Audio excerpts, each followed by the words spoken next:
Assalamualaikum warahmatullahi wabarakatuh. Perkenalkan, nama saya Minhatul Hairiyah dengan NIM 1022-145, Program Studi Hukum Pidana Islam Lokal 6A. Baik, di sini saya akan memenuhi tugas mata kuliah Politik Hukum Pidana dengan dosen pengampu Bapak Muhammad Aiman SHMH. Baik, materi selanjutnya yaitu pokok-pokok pemikiran umum. Adapun konsep adalah konsep dan realisasi KUHP baru terhadap kehidupan masyarakat di Indonesia. Pembaharuan hukum termasuk dengan pembaharuan hukum pidana. Hakikatnya merupakan pembaharuan terhadap pokok-pokok pemikiran yang sering juga dimaknai sebagai pembaharuan konsep atau ide dasar, bukan hanya sekedar mengganti perumusan pasal secara tekstual. Meski paparan tekstualnya tak bisa diabaikan, nilai dasar di balik tekstual itu adalah kepentingan prioritas. Artinya, dalam pembaharuan hukum termasuk dalam pembaharuan hukum pidana,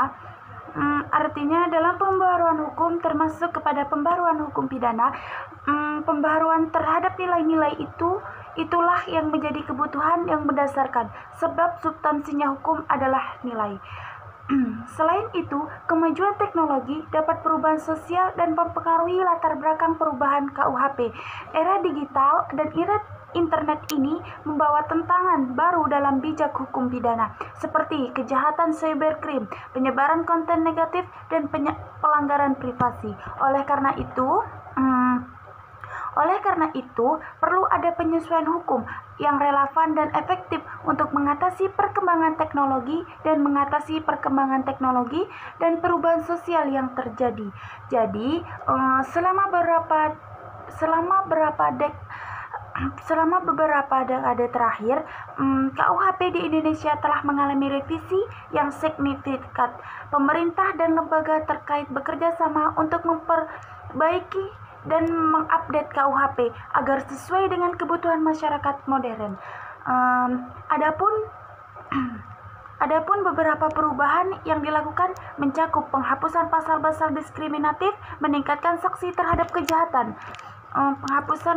penghapusan pasal-pasal diskriminatif, meningkatkan sanksi terhadap kejahatan serius, perlindungan dan hak-hak korban dan perlindungan terhadap anak, dan adaptasi terhadap perkembangan teknologi. Namun, perubahan KUHP ini juga menghadapi tantangan dan kontroversi terhadap perdebatan dan perbedaan pendapat mengenai beberapa aspek dalam perubahan tersebut. Misalnya, beberapa kalangan mengkritik bahwa KUHP yang direvisi selalu belum cukup memberikan perlindungan yang memadai bagi hak asasi manusia dan kebebasan berpendapat. Mereka berpendapat bahwa beberapa pasal tersebut terlalu luas dan rentan untuk penyalahgunaan kekuasaan dan aparat hukum. Selain itu, juga tuntutan terhadap mengkaji kembali berbagai pasal yang dianggap sesuatu yang tidak dengan perkembangan sosial dan budaya di Indonesia. Adapun beberapa pasal kontroversial termasuk pasal mengatur tentang penistaan agama, pencemaran nama baik, dan perzinaan, dan berkelompok advokasi dan aktivis dalam mendorong adanya perubahan lebih lanjut untuk memastikan keadaan kesetaraan dan menghindari kriminalisasi atas keyakinan atau identifikasi tertentu. Adapun menurut para ahli terkait konsep KUHP baru di Indonesia, meskipun menghadapi tantangan dan kontroversi, perubahan KUHP merupakan bagian penting dalam upaya pembangunan sistem hukum yang adil dan berkeadilan di Indonesia. Adapun proses KUHP harus melibatkan partisipasi publik yang luas, termasuk pada ahli hukum, akademisi, aktivis, dan masyarakat sipil untuk memastikan bahwa kepentingan semua pihak diakomodasi dengan baik dalam konteks global. Adapun perubahan KUHP juga perlu memperhatikan standar internasional dalam hak asasi manusia yang berprinsip hukum pidana universal secara keseluruhan, latar belakang perubahan faktor Adapun faktor-faktornya adalah historis, sosial, politik, dan teknologi. Dalam menghadapi tantangan yang ada, pentingnya untuk terus melakukan evaluasi dan perbaikan terhadap KUHP agar sesuai dengan perkembangan masyarakat dan nilai-nilai yang dijunjung tinggi. Upayanya untuk merupakan langkah penting dalam menjaga keadilan, melindungi hak asasi manusia, dan menciptakan sistem hukum yang efektif dan responsif sesuai dengan kebutuhan masyarakat di Indonesia. Adapun pendapat menurut para ahli terkait pembaruan KUHP di Indonesia. Pertama, menurut Nugroho, perubahan KUHP adalah perhatian kebutuhan perlindungan yang terhadap korban kejahatan. Hal ini mencakup perlindungan terhadap korban kekerasan dalam rumah tangga, perdagangan manusia, dan eksploitasi seksual. KUHP yang diperbaharui harus memiliki mekanisme yang efektif dalam menangani kasus-kasus ini dan memberikan